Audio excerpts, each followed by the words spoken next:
Hello everyone, welcome to my YouTube channel. आज की video में हम डिस्कस करेंगे माइक्रो स्किल्स के बारे में, जिसमें सबसे पहली स्किल आती है skill of introduction. Skill of introduction means introduce करना। इसे इंट्रोड्यूस करना, जो टॉपिक हम क्लास में टीच करने वाले हैं, जिस लेसन को हम क्लास में प्रेजेंट करने वाले हैं, उसको इंट्रोड्यूस करना।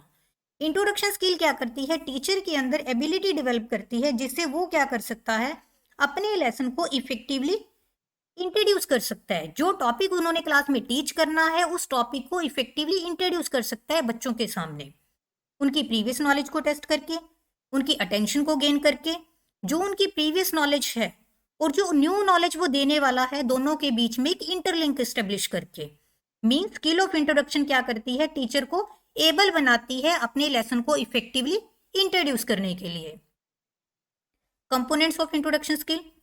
इंट्रोडक्शन स्किल के मेनली 5 कंपोनेंट है, जिसमें सबसे पहला कंपोनेंट आता है प्रीलिमिनरी अटेंशन। मीन्स बच्चों का ध्यान अपनी तरफ आकर्षित करना, बच्चों की अटेंशन को गेन करना। जो प्रीलिमिनरी अटेंशन है, ये क्या है? टीचिंग का इनिशियल फेज। मीन्स जब एक टीचर क्लास में एंटर करता है, उस टाइम बच्चों के ध्यान को, बच्चों की अटेंशन को गेन करना।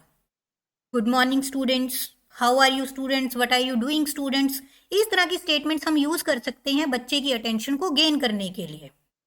नेक्स्ट है previous knowledge testing. Previous knowledge testing teaching की स्टार्ट में कंडक्ट की जाती है। मीन जब हम अपना टीचिंग फेज शुरू कर रहे हैं, उसी टाइम हम क्या करते हैं, बच्चों की प्रीवियस नॉलेज टेस्ट करते हैं। मीन्स उनकी एग्जिस्टिंग नॉलेज टेस्ट करते हैं कि जो टॉपिक हम टीच करने वाले हैं, उसके बारे में बच्चे को क्या ज्ञान है, उसके बारे में उनको क्या नॉलेज है, या फिर उस टॉपिक से रिलेटेड जो अदर टॉपिक्स हैं, उसके बारे में बच्चे को क्या ज्ञान है। उसको टेस्ट करने के लिए हम क्या करते हैं, उनकी प्रीवियस नॉलेज टेस्टिंग करती हैं क्वेश्चंस पूछकर। नेक्स्ट आता है मेंटेनेंस ऑफ कंटिन्यूटी।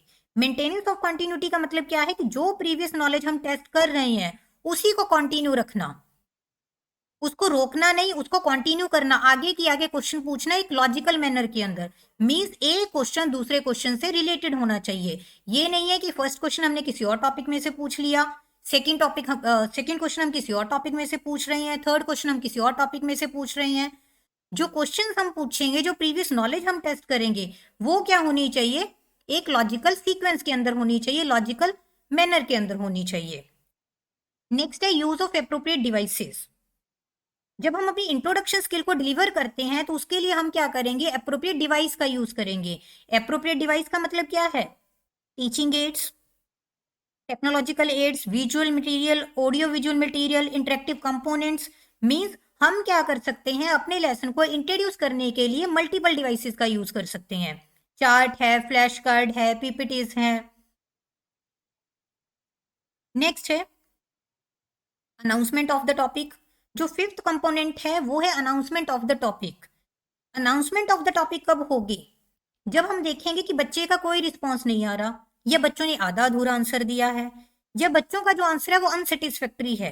इस कंडीशन में प्यूपल टीचर क्या करेगा, डिक्लेयर करेगा कि आज हम किसके बारे में पढ़ेंगे, इस पर्टिकुलर टॉपिक के बारे में डिटेल में पढ़ेंगे।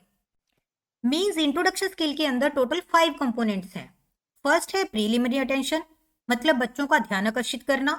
सेकंड, प्रीवियस नॉलेज टेस्टिंग, बच्चों की प्रीवियस नॉलेज को टेस्ट करना, उनसे क्वेश्चन पूछकर। थर्ड, मेंटेनेंस ऑफ कंटिन्यूटी, जो प्रीवियस नॉलेज हम टेस्ट कर रहे हैं उसको कंटिन्यू रखना, क्वेश्चन कंटिन्यू पूछना एक लॉजिकल सीक्वेंस के अंदर।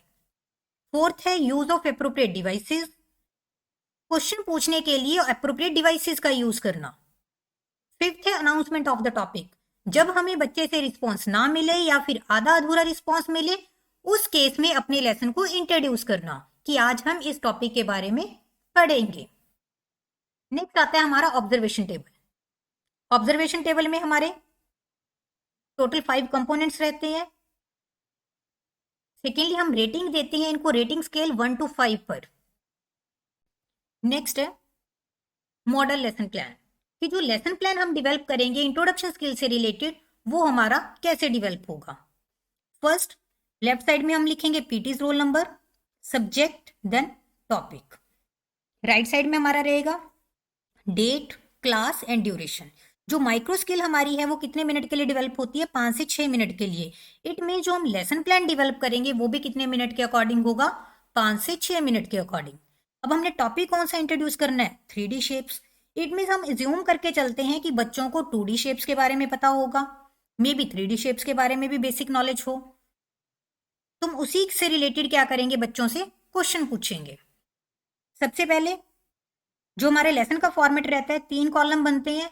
फर्स्ट कॉलम में pupil teacher activities, second column में स्टूडेंट्स एक्टिविटीज, थर्ड कॉलम में हमारा कंपोनेंट कि प्यूपल टीचर कौन सी एक्टिविटी कर रहा है, स्टूडेंट उसका कौन सा रिस्पॉन्स दे रहे हैं, और कब हमने कौन सा कंपोनेंट यूज किया है।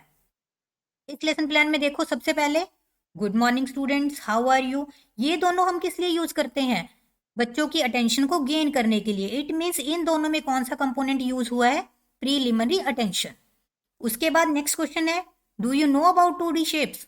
इट मीन्स हमने क्या कर दिया, अपनी प्रीवियस नॉलेज को टेस्ट करना शुरू कर दिया। नेक्स्ट कंपोनेंट हमने कौन सा यूज किया, प्रीवियस नॉलेज टेस्टिंग। हम बच्चे से 2D शेप्स के बारे में पूछ रहे हैं। How many dimension does a 2D shape have, same हम उसको क्या कर रहे हैं, कंटिन्यू कर रहे हैं। What do we call a shape with 3 sides, एक ऐसी शेप जिसकी 3 साइड्स होती हैं उसे हम क्या कहते हैं। मीन्स हम 2D शेप्स के बारे में पूछ रहे हैं। 2D शेप्स में कितनी डायमेंशंस होती हैं, 3 साइड वाली शेप को हम क्या कहते हैं, 4 साइड वाली शेप को हम क्या कहते हैं। तो मीन्स हम उसी प्रीवियस नॉलेज को क्या कर रहे हैं, कंटिन्यू कर रहे हैं। तो यहां हमने कंपोनेंट यूज किया maintenance of continuity.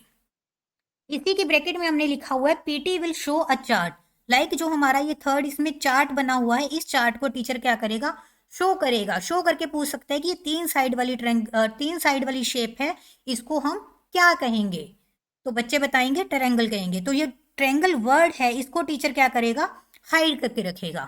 Same 4 side वाली शेप को हम क्या कहते हैं, तो टीचर क्या करेगा, इन सारी शेप्स के जो नेम है इसके नीचे उनको हाइड करके रखेगा, और बच्चे क्या करेंगे, इनका नाम बताएंगे। मीन्स टीचर क्या कर रहा है, यूज ऑफ एप्रोप्रिएट डिवाइस, एक एप्रोप्रिएट डिवाइस का यूज कर रहा है। नेक्स्ट टीचर ने पूछा कि जो ये सारी शेप्स हैं चार्ट के अंदर, ये कौन सी शेप्स हैं। बच्चों ने बता दिया 2D शेप्स हैं। नेक्स्ट उन्होंने पूछा कि सर्कल किस में आता है, 2D शेप में आता है, वो भी 2D शेप में आता है। देन नेक्स्ट क्वेश्चन कि सर्कल फिर स्फीयर से डिफरेंट क्यों होता है। ऑटोमेटिक है कि अगर बच्चों को 3D शेप्स के बारे में पता है तो बच्चे आंसर देंगे, अदरवाइज नहीं देंगे। तो बच्चे क्या करेंगे, यहाँ आधा अधूरा आंसर देंगे। हो सकता है वो आंसर दे दें, क्या डिफरेंस है, हो सकता है वो ना दे दें। तो इसको हम मान के चलते हैं कि बच्चों का प्रॉपर आंसर नहीं आया। जब अनसेटिस्फैक्ट्री आंसर आया तो टीचर क्या करेगा, टॉपिक को डिक्लेयर करेगा कि आज हम किसके बारे में पढ़ेंगे, 3D शेप्स के बारे में पढ़ेंगे। या आप रिटन फॉर्मेट में लेसन प्लान बनाओगे। लास्ट में इसके बनती है ऑब्जर्वेशन टेबल, जिसमें आपकी सीक्वेंस रहती है 1 to 5। जो कंपोनेंट्स हैं वो इसी सीक्वेंस में लिखे जाते हैं। साथ में बनती है आपकी रेटिंग स्केल, 1 to 5 पर आपको रेट किया जाता है। जो कंपोनेंट आपने जितने अच्छे तरीके से यूज किया है उसी हिसाब से आपको क्या किया जाएगा, रेट किया जाएगा। अगर इस स्किल से रिलेटेड आपको कोई और लेसन प्लान भी चाहिए तो आप कमेंट बॉक्स में कमेंट कर सकते हो। मिलते हैं नेक्स्ट वीडियो में नेक्स्ट स्किल के साथ। Thanks for watching.